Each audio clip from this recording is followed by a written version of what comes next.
l'âge du fer, ils ont régné en maîtres sur l'Europe. Leurs chefs étaient des hommes et des femmes légendaires. Le roi Arthur des Britons, Boadicée, reine guerrière, et Vercingétorix, le Gaulois. Leurs prêtres, les druides, étaient puissants et offraient des humains en sacrifice à leurs dieux. Sanguinaires, ils vouaient un culte aux têtes coupées, se battaient nus contre les lances et les armures de leurs ennemis. Mais leur fin fut tragique. Leur riche culture a été quasiment rayée de l'Europe. Les légions romaines les ont repoussés jusqu'aux côtes de l'Atlantique. Ils sont devenus des victimes perpétuelles des opprimés de l'histoire au charme romantique. Pourtant, 2000 ans plus tard, ils nous fascinent toujours autant. Voici l'histoire des Celtes.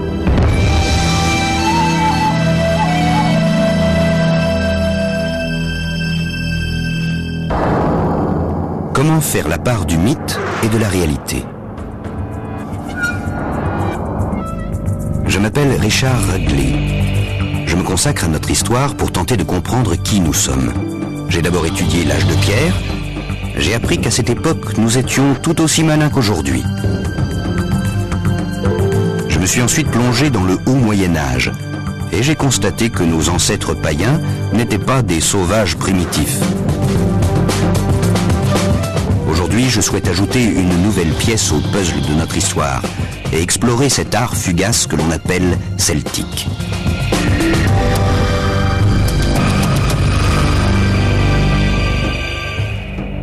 Au XXIe siècle, le monde mythique des Celtes déchaîne encore notre imagination.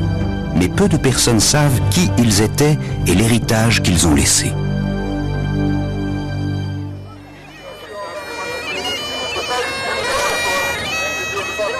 Pour la plupart, les Celtes vivaient en Irlande, en Écosse et au pays de Galles. Nous pouvons apercevoir leurs descendants lors des traditionnels Highland Games en Écosse. Certains n'ont aucun doute sur leurs origines celtiques. Êtes-vous celte? Oui. Réponse simple. En effet. Moi, je suis écossais. Toute nation ayant une forte notion de clan comprend des Celtes. En gaélique, clan signifie enfant. En écossais, le terme désigne une famille tribale. Un Celte et un Écossais se ressemblent beaucoup. Mais il y a aussi des Celtes au Pays de Galles et en Irlande, n'est-ce pas? Je ne sais pas exactement ce qu'est un Celte, mais il y a une grande fierté au Pays de Galles. C'est pour cela que je porte un kilt de Saint-David. Nous sommes fiers de notre langue, nous allons mieux la protéger à l'avenir. Un Celte serait donc quelqu'un qui vit en bordure des îles britanniques, qui a les cheveux roux, porte un kilt et parle une langue celtique proche du gallois ou du gaélique. Ces personnes sont convaincues qu'elles perpétuent la tradition celtique, qui n'est ni écossaise, ni galloise, mais britannique. Ici, pas de kilt ou de tronc d'arbre. Ces druides modernes célèbrent l'équinoxe d'automne.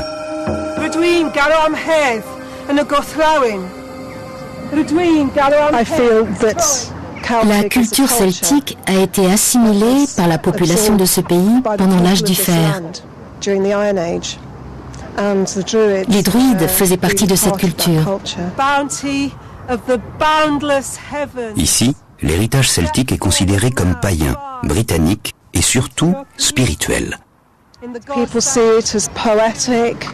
On le considère poétique et artistique. Nous sommes persuadés que certains endroits dans la nature abritent des divinités ou des esprits, comme par exemple dans les cascades ou les rivières. Tout cela est vraiment captivant. Ces druides des temps nouveaux pensent être au contact d'un passé celtique mystique et des esprits païens de la terre. Aux esprits de l'Ouest, auxquels nos ancêtres offraient des sacrifices dans les ruisseaux, les rivières, les lacs et les marais, là où l'eau épousait la terre. Salut et bienvenue.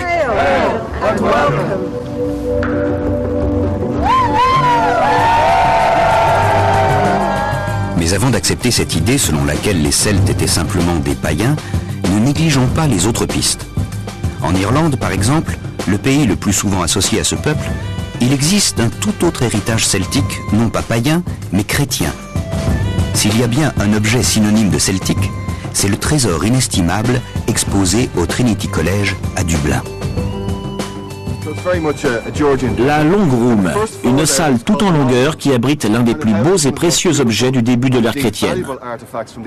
On l'appelle le livre de Kells, c'est une transcription des 4 évangiles. Il est richement orné dans un magnifique style celtique. Réalisé au IXe siècle par des moines irlandais, le livre de Kells surprend encore de par sa beauté. Ces motifs entrelacés et le travail détaillé des nœuds caractérisent ce que nous appelons aujourd'hui l'art celtique. Ce style nous est très familier. Il est même devenu un cliché que l'on retrouve sur des serviettes et des bijoux dans le monde entier.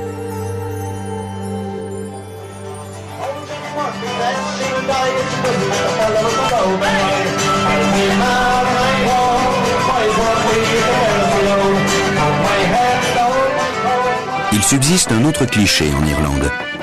Les Celtes seraient caractérisés par leur hospitalité, leur amour de la fête et de la musique et leur bagou. J'ai le sentiment que l'on revendique des origines celtiques pour différentes raisons. Un fort sentiment d'unité nationale, un passé païen romantique, voire une profonde spiritualité chrétienne. Mais quel est le lien avec les anciens Celtes ? Je souhaite dévoiler l'authentique histoire des Celtes et découvrir pourquoi leur monde suscite encore une telle passion. Ma quête commence ici, dans la Long Room du Trinity College à Dublin. Les murs de sa bibliothèque sont chargés de manuscrits et de traductions d'anciens textes romains et grecs. Ils ont été recopiés à la main par les mêmes moines qui ont réalisé le livre de Kells. Dans ces livres, je trouve mes premiers indices sur les origines de l'ancien monde celtique. J'ai trouvé ce livre écrit par Hérodote, l'historien grec surnommé le père de l'histoire. Il comporte un passage très intéressant. Cette rivière coule de la terre des Keltoi et de la ville de Pyrénéa à travers le centre de l'Europe. Les Keltoi vivent désormais au-delà des colonnes d'Hercule. C'est l'une des premières fois que les Celtes sont mentionnés dans l'histoire. Mais Hérodote est également surnommé le père des mensonges, car il n'écrivait pas toujours la vérité. Je dois donc me rendre sur le continent pour dénicher les preuves archéologiques. Le mot celte a été utilisé pour la première fois par les Grecs il y a 25 siècles. Le peuple qu'ils évoquaient ne vivait pas dans les îles britanniques, mais à la source du Danube en Allemagne. Pour découvrir l'histoire secrète du monde celtique, je me lance dans un voyage épique de 6400 km sur les traces des anciens Celtes au cœur de l'Europe. Les Celtes n'avaient pas d'écriture. Nous devons nos connaissances aux écrits romains et grecs qui les décrivent comme des êtres primitifs et barbares. Ils coupaient la tête de leurs ennemis, s'adonnaient avec passion à la boisson et à des pratiques religieuses sauvages, telles que les sacrifices humains. C'est tout le contraire de l'image romantique que nous en avons. Je vais devoir séparer la réalité de l'imaginaire. Mon voyage ne commence pas au Pays de Galles ou en Irlande, mais en Allemagne. Je dois remonter 25 siècles en arrière à une époque où ils étaient les maîtres de l'Europe. À en croire les Romains, les Celtes étaient belliqueux et barbares. Mais en réalité, c'est aux Grecs que nous devons les premiers textes écrits au VIe siècle avant Jésus-Christ. Ils évoquaient un peuple appelé les Keltoi, qui vivaient dans un lieu appelé Pyrénéa, près de la source du Danube.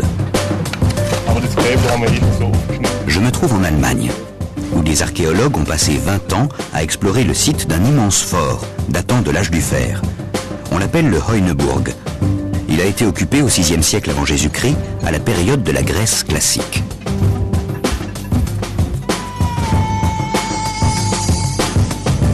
Le Heuneburg ne ressemble pas au site d'une tribu barbare. L'immense campement est entouré d'un mur. Seule une partie des bâtiments d'origine a été reconstruite, mais il se trouve exactement à l'endroit appelé Pyrénéa. Pensez-vous qu'il s'agit du village mentionné par les Grecs, le premier campement celtique de l'histoire? Oui, je pense qu'il s'agit du village de Pyrénéa, cité par Hérodote. Il parle d'un village sur les terres des Celtes, près de la source du Danube.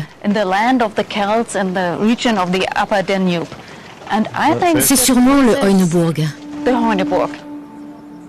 L'emplacement du Heuneburg n'est pas la seule preuve. La construction particulière des murs d'origine montre que ce peuple avait des contacts avec les Grecs.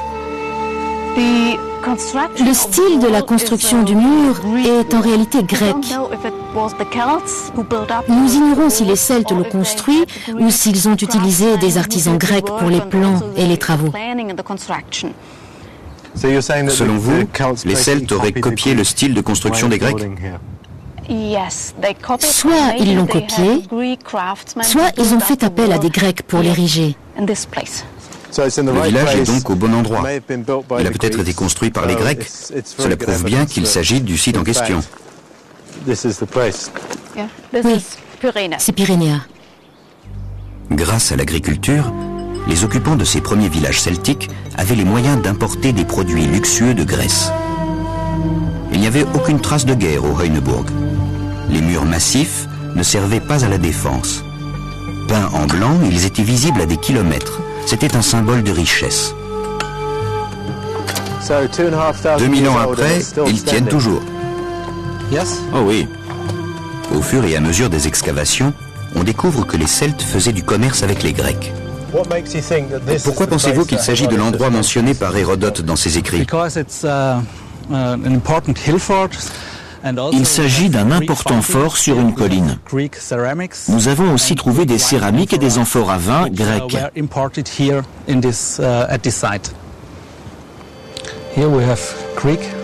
Ces céramiques proviennent directement d'Athènes. La Grèce classique était une riche société de consommateurs et le nord barbare avait de nombreuses matières premières. Nous avons également trouvé les traces d'une production textile sur le site et d'autres objets. Utilisés pour le tissage. Oui. En échange de tissus et de produits manufacturés, ces Celtes importaient de Grèce des produits de luxe. Mais rien n'était plus important que le vin.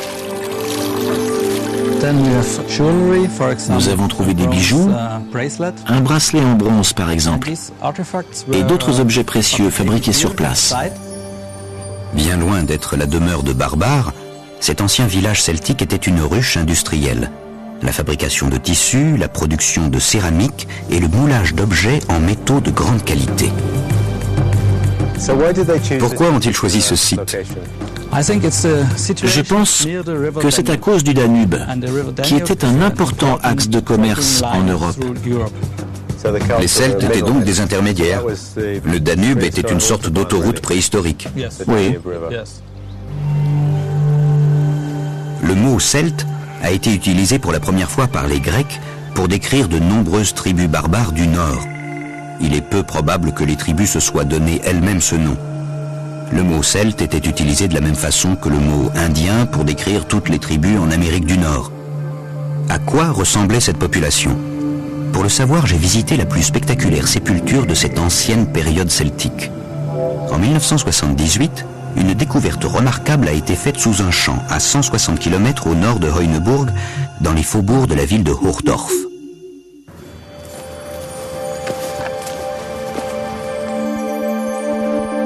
Voici le prince de Hochdorf. Je suis face à mon premier ancien celte.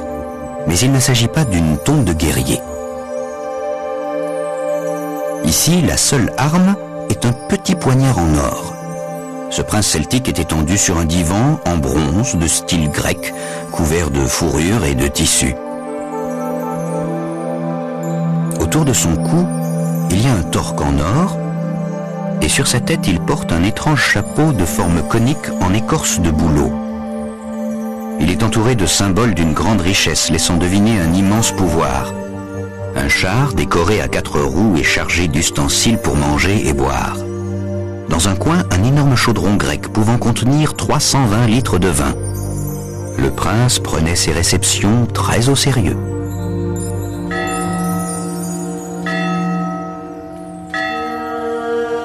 Cet étalage spectaculaire de nourriture et d'ustensiles dépeint un portrait unique de la vie d'un ancien prince celte.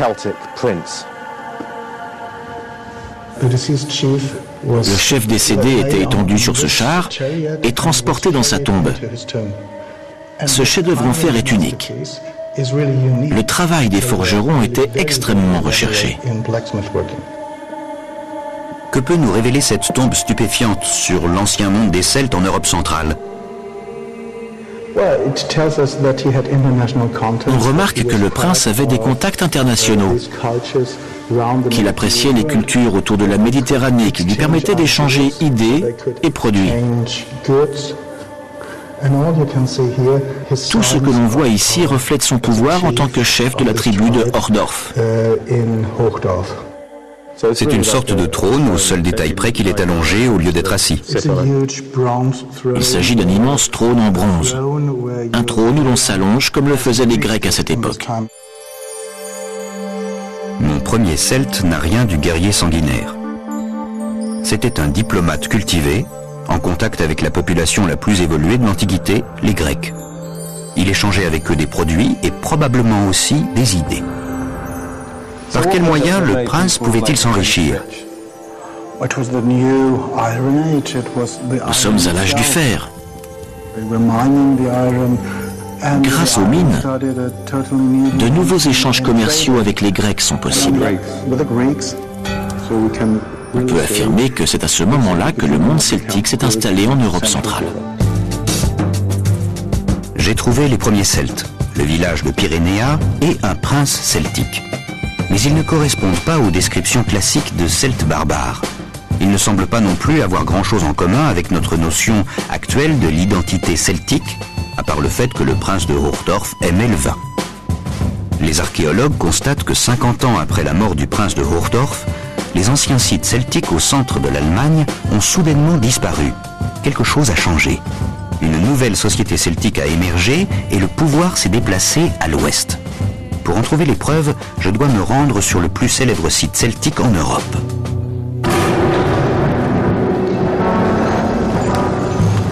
Je me trouve au bord du lac de Neuchâtel, en Suisse. Aujourd'hui, c'est une station balnéaire, mais il y a plus de 2000 ans, on y pratiquait des rituels d'offrande et des sacrifices. Ce site a donné son nom au terme international du monde celtique, un nom synonyme à la fois de beauté et de violence, l'Athènes. Au 5e siècle avant Jésus-Christ, les rivages de l'Athènes n'étaient ni un cimetière ni un campement, mais un site sacré. Pour les anciens Celtes, l'eau représentait le passage entre ce monde et le suivant. C'est ici qu'ils offraient en hommage leurs plus précieuses possessions.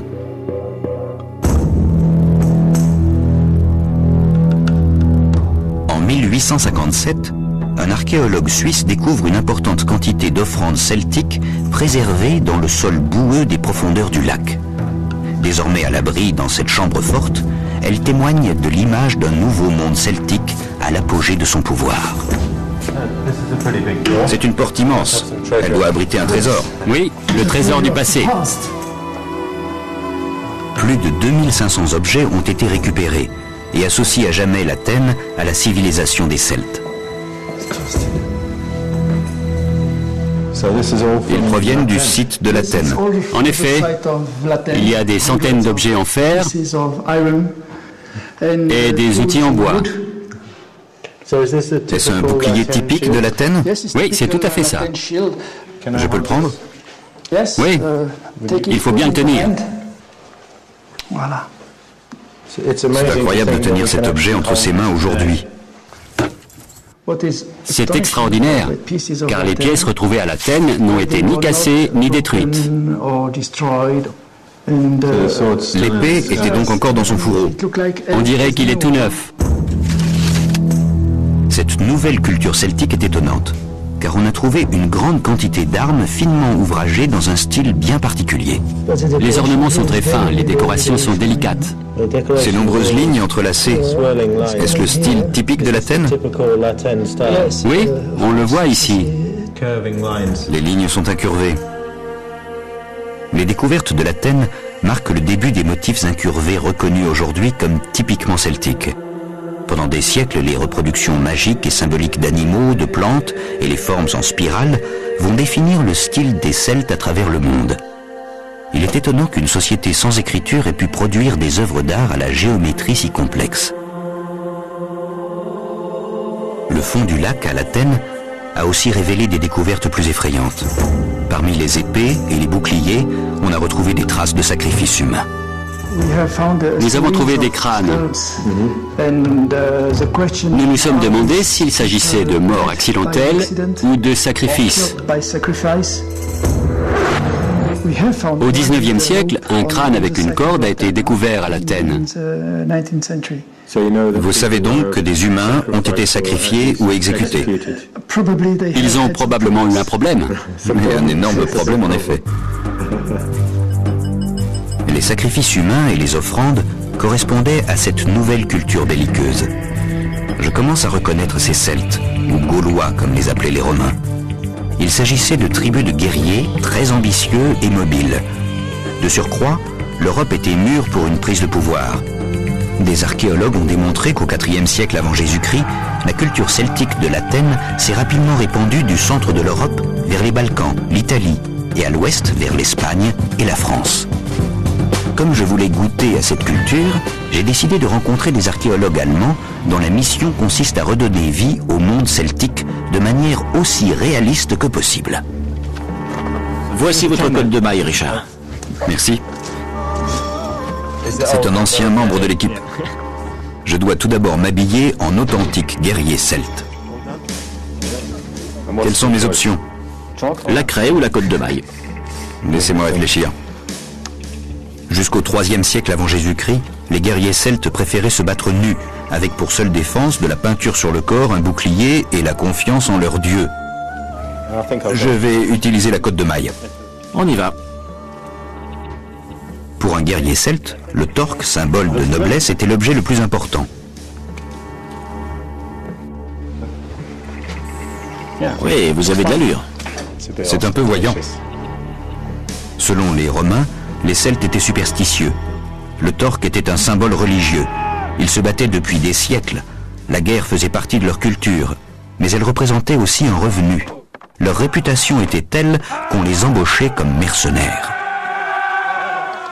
Ils utilisaient surtout la lance, une arme meurtrière. Elle est vraiment aiguisée. Pour se défendre, ils employaient un grand bouclier. Le bouclier pouvait-il résister à une lance? Aucune lance ne pouvait le traverser.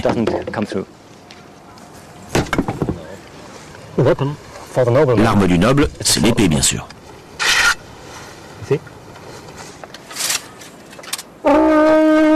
L'art de la guerre celtique était théâtral et démonstratif. L'un des sons les plus terrifiants sur le champ de bataille était émis par le carnix, une trompe de guerre surmontée d'une tête de sanglier.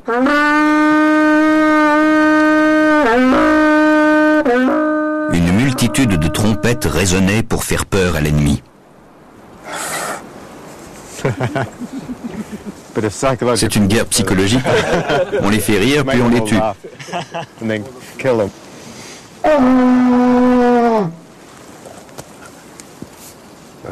Je ne peux pas faire mieux. Les Romains décrivaient les stratégies celtiques de guerre comme étant simples, mais efficaces. D'abord, ils raillaient l'ennemi. Imaginez 10 000 Celtes faisant ce bruit, ça devait être impressionnant, non? Oui.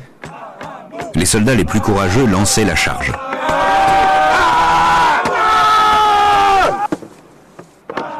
Toutes les troupes s'élançaient ensuite face à l'ennemi. Le but était de semer la panique pour qu'il se disperse. En cas d'échec, les Celtes recommençaient. Nous avons tendance à penser que les Celtes formaient un peuple vulnérable, facilement dépassé par la technologie supérieure des Romains. Mais il n'en était rien. À l'époque, la technologie celtique était à plus d'un titre souvent plus avancée que celle des Grecs ou des Romains. Ma cotte de maille a été inventée par les Celtes au IVe siècle avant Jésus-Christ. L'usage de clous en fer a révolutionné leur technique de construction navale.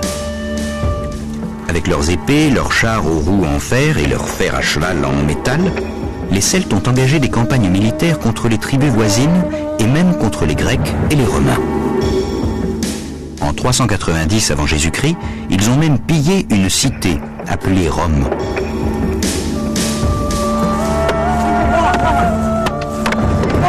Les Romains ont emprunté beaucoup d'idées aux Celtes, mais il y a une pratique qui les dégoûtait, la décapitation. Je vais ramener ça en Angleterre. Selon les Romains, les Celtes gardaient les têtes humaines comme trophées et offrandes aux dieux. On a trouvé un tombeau celtique comme celui-ci dans le sud de la France. Ceci est une sépulture. Certaines personnes sont choquées par l'utilisation de crânes humains à des fins religieuses. Cela faisait peut-être partie de la religion des Celtes. Pendant les guerres, ils coupaient la tête de leurs ennemis, les ramenaient chez eux et construisaient des bâtisses spéciales pour les y exposer. En somme, ce sont des trophées. Oui. Touchez cet anneau et ressentez l'esprit du mode de vie des Celtes. Merci. Les premiers Celtes n'étaient pas de simples barbares. Sur le plan technique, ils étaient très avancés. Ils étaient riches et puissants, et leur culture complexe s'étendait de l'Espagne à la Turquie. À présent, je veux savoir si les Celtes méritaient leur réputation de barbares ou s'il s'agissait de propagande romaine. Pour en avoir le cœur net, je me suis rendu dans le nord de la France, sur les champs de bataille de la Somme. Ici, la terre abrite les ossements de milliers de soldats inconnus de la Première Guerre mondiale. C'est durant ce conflit que des soldats creusant des tranchées à Ribemont sont tombés sur les restes d'une guerre bien plus ancienne. Ils ont trouvé les ossements d'hommes âgés entre 15 et 40 ans, portant tous les traces de traumatismes violents. C'était le sanctuaire de guerre d'un lieu de bataille qui avait vu s'affronter des milliers de guerriers et tomber de nombreuses victimes. Mais il ne s'agit pas seulement d'un site ordinaire. Cette découverte nous permet d'étudier l'attitude des Celtes envers la guerre et la mort. Permettent de dire qu'il y a eu plusieurs centaines de morts, probablement aux environs de 500 morts à peu près. Donc c'est une grande bataille. La bataille a eu lieu vers 280 avant Jésus-Christ entre deux tribus celtes. On peut identifier ces gens vaincus comme des Armoricains. Et les vainqueurs, ce sont probablement ce qu'on appelle les Ambiens, c'est-à-dire c'est une tribu belge. Au IIIe siècle avant Jésus-Christ, les tribus celtes se disputaient des territoires. Malgré leur culture commune, il leur arrivait plus souvent de se battre que de coopérer. Des centaines de guerriers sont tombés au combat ici, tant parmi les vainqueurs que les vaincus. Mais il manque quelque chose. Il n'y a pas de tête, pas un seul crâne parmi les milliers d'ossements. Est-ce la preuve de ce que les Romains disaient à propos des décapitations? Ici à Ribemont, nous en avons une illustration parfaite parce que nous avons trouvé des vertèbres cervicales qui ont la trace du coup de couteau, des coups de couteau qui ont amené donc ce découpage de la tête. Aucun crâne n'a été trouvé à Ribemont, car ils ont tous été ramenés au village des vainqueurs comme trophées. Ces mutilations surprennent les archéologues, mais ils sont surtout déconcertés par la façon étrange dont les ossements sont disposés sur le sol. Un rituel s'est déroulé après la décapitation des corps. Alors ici, ce sont les restes humains qui avaient été rapportés à l'emplacement du trophée et que les Gaulois ont exposés pendant plusieurs années. Les corps décapités des vaincus étaient suspendus avec leurs armes à des cadres en bois. Une fois pourris, les corps tombaient au sol, les ossements étaient ensuite broyés et brûlés. Les dépouilles des vainqueurs étaient traitées différemment. Leurs ossements étaient empilés avec soin pour former un autel. Et cette construction, nous l'interprétons comme une sorte d'autel, donc maçonné avec des ossements croisés, dans lequel, dans le trou, au centre, ont été déversées les cendres des autres vainqueurs, enfin des autres guerriers vaincus, qui ont été donc cassés, brûlés et ensuite mis dans cet autel de façon à honorer les dieux. Ces pratiques horrifiaient les Romains, mais pour les Celtes, c'était logique. Je crois qu'au contraire, tout ce que l'on voit ici nous montre que ces attitudes des Celtes anciens n'ont absolument rien de sauvage. Les Celtes sont des gens très religieux et ils traitent absolument tous les restes du champ de bataille, aussi bien les restes des vainqueurs que les restes des héros qui appartiennent à leur camp.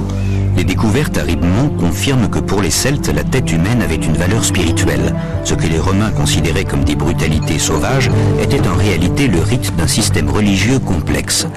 Les fouilles archéologiques ont démontré qu'en 200 avant Jésus-Christ, la Gaule s'est stabilisée. Des tribus celtiques ont commencé à construire des villages sédentaires. Je me rends à Coran, à 480 km au sud de Ribemont, où vivait une autre puissante tribu, les Arvernes. Ces excavations révèlent la présence d'une culture extrêmement diverse. Une société encore obsédée par le sacrifice humain, mais qui commence à s'intéresser au pouvoir et à la politique. On pourrait croire que je prépare une fête, ce n'est pas le cas. Je suis venu à Coran pour reproduire une décapitation sacrificielle. Est-ce le meilleur vin disponible? Il n'y aura pas de victime humaine. On utilisera une amphore de vin. Nous effectuons un peu d'archéologie expérimentale. Nous allons retourner 2000 ans en arrière et je vais procéder à mon premier sacrifice de vin. Coran était un lieu de rencontre pour les tribus celtiques de Gaule. C'est ici qu'elles échangeaient des cadeaux et des faveurs diplomatiques. Le sol regorge des vestiges de cette luxueuse hospitalité.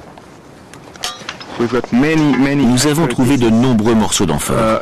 Chacune devait avoir une contenance de 20 litres. Il y en avait des milliers sur le site. Comment ont-ils obtenu tout ce vin? Qu'ont-ils donné en échange? Selon des textes anciens, pour chaque amphore, on donnait un esclave. C'est du vin très onéreux, non? Très cher, car il s'agissait de vie humaine. Contrairement aux Romains et aux Grecs, les Celtes ne diluaient pas leur vin. Les commerçants grecs et romains étaient horrifiés par cette pratique.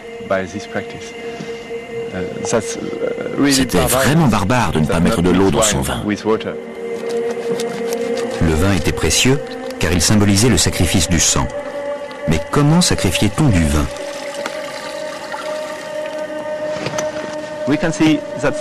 Cet amphore a été décapité avec une épée. Avec une épée? L'amphore était sacrifié. Il ne retirait pas le bouchon? Non. Cela remplaçait le sacrifice humain. Lorsqu'on décapite l'amphore, le vin coule comme le sang chez un animal ou un être humain. Lors des célébrations spéciales, le sol du sanctuaire était couvert d'amphores décapités, répandus autour de bassins remplis de vin. Ces grands buveurs avaient poussé l'hospitalité à des niveaux insoupçonnés de tolérance. Le site de Coran avait une autre fonction beaucoup plus sérieuse. C'était un lieu de diplomatie et de politique. Les Celtes y frappaient même leur propre monnaie. Cela fait plus de 2000 ans qu'une amphore de vin n'a pas été sacrifiée sur ce site. Juste là.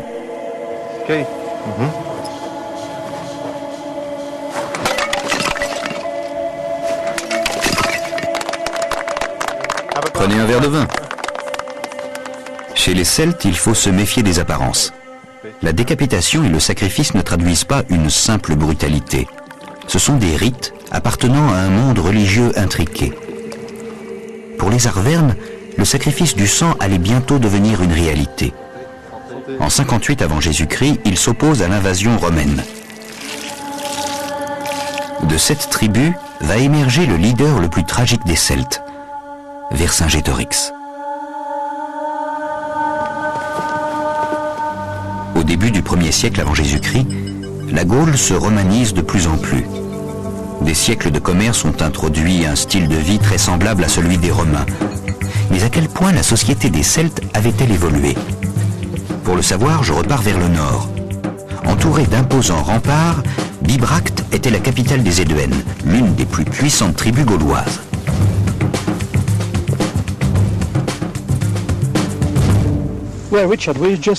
Nous venons d'entrer à Bibracte par l'une des 15 portes de cette importante ville du 1er siècle avant Jésus-Christ.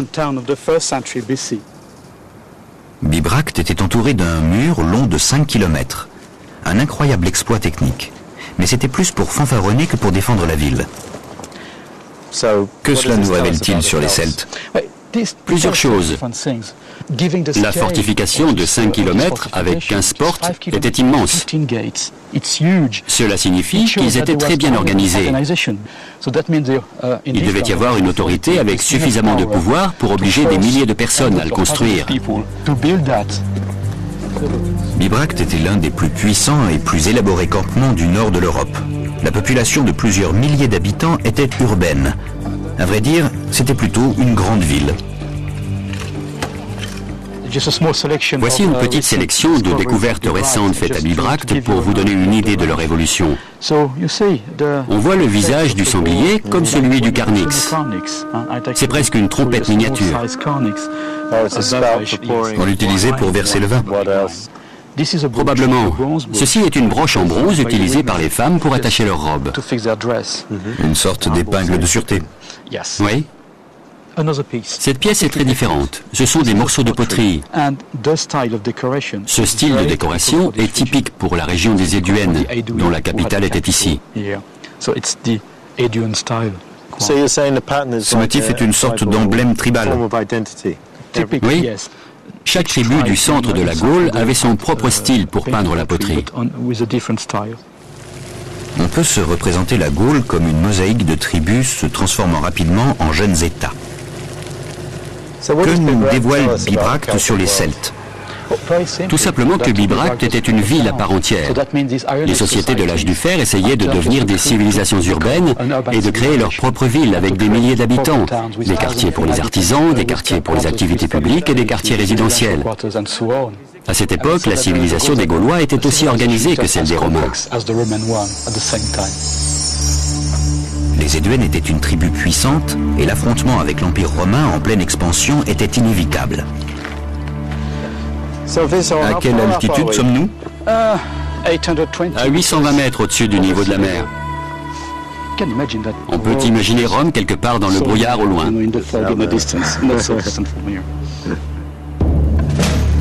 L'invasion des Romains va montrer à quel point les Gaulois partageaient une identité celtique commune. C'est à Bibracte que Vercingétorix a été nommé chef d'une coalition de tribus, une tentative d'union contre les légions de Jules César. Les Gaulois n'ont pas affronté les Romains lors d'une grande bataille. Ils ont préféré la stratégie de l'attaque éclair. Après 6 ans d'escarmouches, Vercingétorix a fait l'erreur de se replier avec son armée sur les hauteurs d'Alésia. C'est là, en 52 avant Jésus-Christ, que César a enfin affronté les tribus celtiques. Aujourd'hui, il ne reste que les ruines de la ville romaine construite plus tard.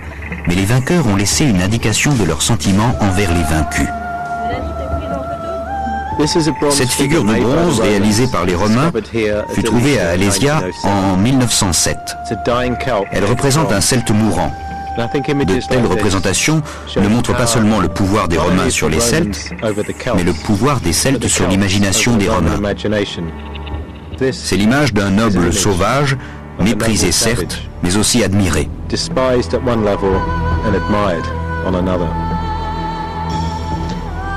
Alésia a été un tournant dans l'histoire de l'Europe. C'est ici, à l'automne de 52 avant Jésus-Christ, que les armées de Jules César ont vaincu les Gaulois. Si t'arrives juste à enlever la main, Steph.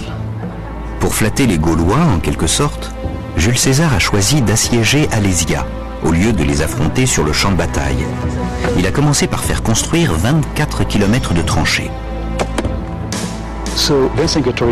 Avec des dizaines de milliers de soldats, Vercingétorix a été pris au piège sur ce sommet. Les Romains les ont encerclés en construisant une fortification autour de cette colline, le long des coteaux derrière nous. Vercingétorix a demandé des renforts, mais César avait construit une deuxième ligne de défense pour bloquer une contre-attaque des Celtes.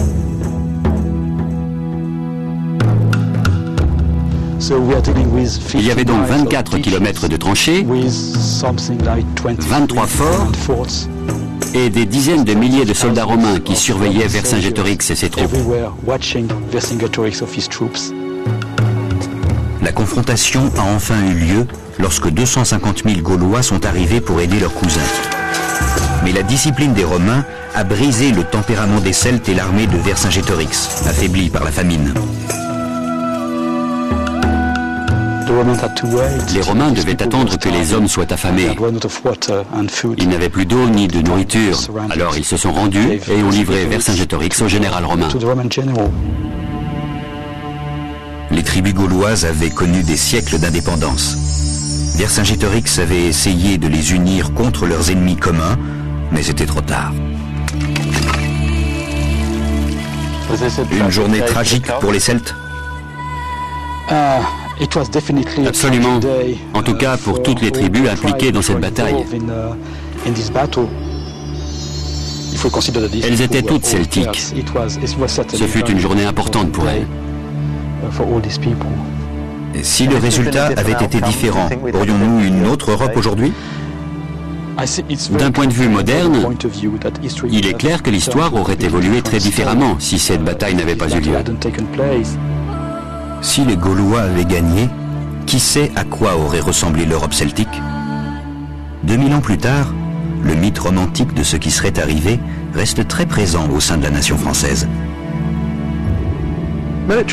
Les monuments militaires sont assez fréquents, mais cette statue est différente, car Vercingétorix a perdu. Elle a été érigée ici en tant que symbole de la nation française. Le premier à exprimer cette idée à propos de Vercingétorix a été celui-là même qui l'avait battu, Jules César. Il a dit que si toutes les tribus gauloises s'étaient unies, elles auraient pu défier l'univers. Une pensée étonnante, surtout pour les Français. L'Empire romain a écrasé les Celtes en Europe continentale. Quelques générations plus tard, toutes les traces de leur langue, art et culture ont disparu. Est-ce le cas partout? De nos jours, en Irlande et en Écosse, de nombreuses personnes sont persuadées d'être les descendants d'anciens Celtes, les survivants d'un groupe ethnique repoussé à la lisière de l'Europe, tandis que les Romains avançaient. Mais pouvons-nous le prouver? Il y a un problème. Les Romains n'ont jamais donné le nom de Celtes aux habitants de Grande-Bretagne, même s'ils ont raconté que les anciens Anglais ou Britons de l'époque parlaient une langue semblable à celle des Celtes de Gaule.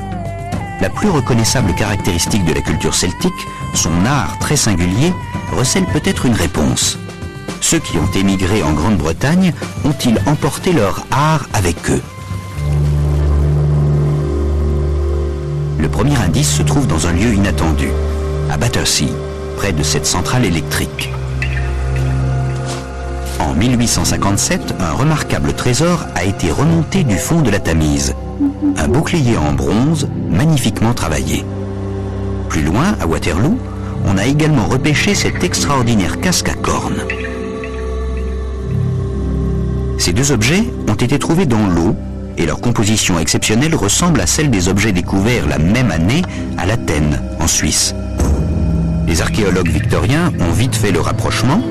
Ils ont conclu que les tribus celtiques étaient arrivées d'Europe continentale, apportant leur art et leur savoir-faire. Voici le bouclier de Battersea, et je tiens le casque de Waterloo. Ces objets sont connus dans le monde entier comme des objets classiques de l'art celtique. Ce sont des œuvres vraiment étonnantes. Oui, en effet. Ce sont également des objets très compliqués.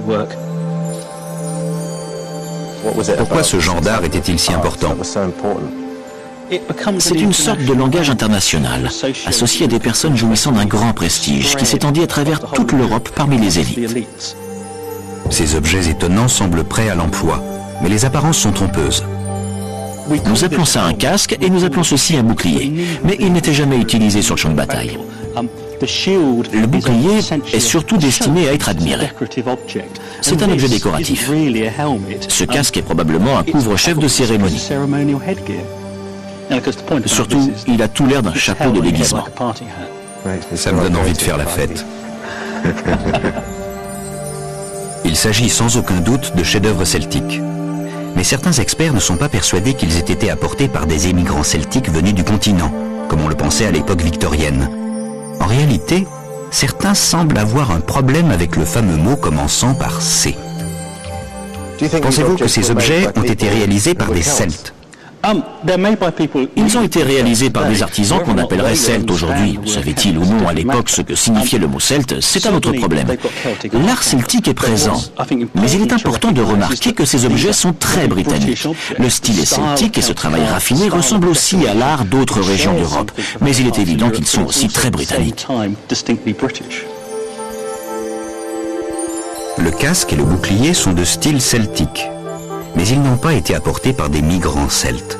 En fait, certains des plus beaux exemplaires de ce que nous appelons aujourd'hui art celtique n'ont pas été importés. Ils ont été réalisés en Grande-Bretagne. Ceci est le grand orgue de Snettisham. C'est l'un des chefs-d'œuvre en métal les plus extraordinaires de cette époque, jamais trouvé en Europe. Ces objets prouvent que le style des Celtes du continent était bien connu en Grande-Bretagne et qu'on l'avait adapté aux goûts locaux. Mais cela ne prouve pas que les objets en question, ou ceux qui les ont réalisés, venaient eux-mêmes du continent. L'art en soi n'est pas une preuve que les tribus celtiques soient arrivées ici. Pour le démontrer, il me faut d'autres indices. Dans le Yorkshire, je vais peut-être trouver ce que je cherche dans un endroit appelé Wetwang. En 1984, un excavateur de gravière découvre une première série d'objets très étranges qui suggèrent la présence d'émigrants celtes, des êtres humains enterrés avec des chars. On a déterré plus de chars dans le vallon des Hautes Plaines du Yorkshire que dans toutes les autres régions. Sur 15 chars funéraires découverts depuis 200 ans, tous sauf 2 l'ont été dans le Yorkshire. C'est étrange, non? Très bizarre. Enterrer ses morts avec un char est un rite pratiquement inconnu en Grande-Bretagne.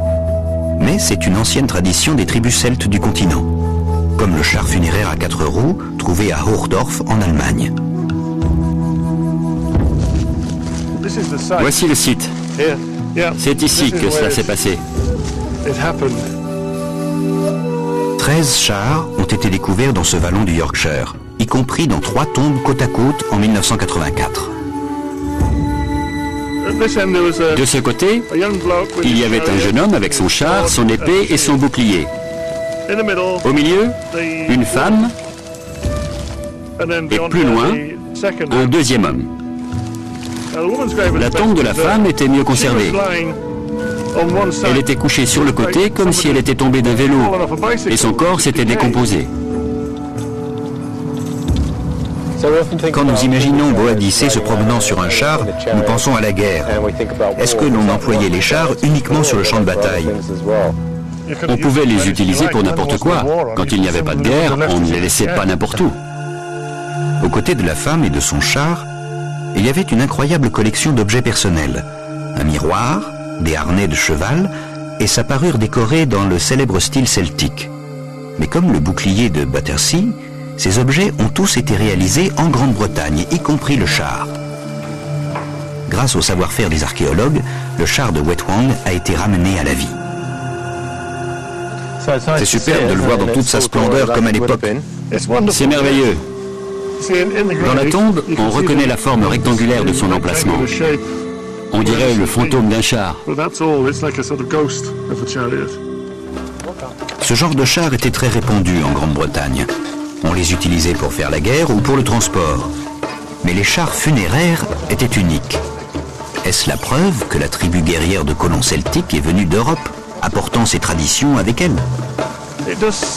Cela suggère que les idées sont arrivées du continent, car on sait que de nombreux éléments trouvés ici l'ont également été en Europe centrale et occidentale.